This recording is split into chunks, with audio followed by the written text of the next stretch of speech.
What if a couple doesn't use protection, for example, no IUDs, no condoms, or nothing? Well, you're just like merely increasing the chance that conception occurs. Very similarly, if you smoke cigarettes compared to a vape, you're increasing the chance that cancer would occur, right? But you just went over how if you still yet decide to engage in smoking a cigarette, we could acknowledge that would increase the likelihood of cancer occurring. But if cancer does occur, you're still not controlling that outcome, right? Because we don't have micro specific control over the biological processes that occur in our body. Sure, we can like control some inputs and outputs that may influence particular outcomes.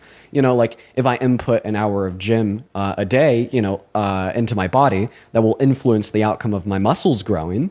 Right. But still, yet at the end of the day, I'm not actually controlling the micro tears in the protein synthesis required to grow them. Right. I'm just simply inputting something that may lead to that outcome.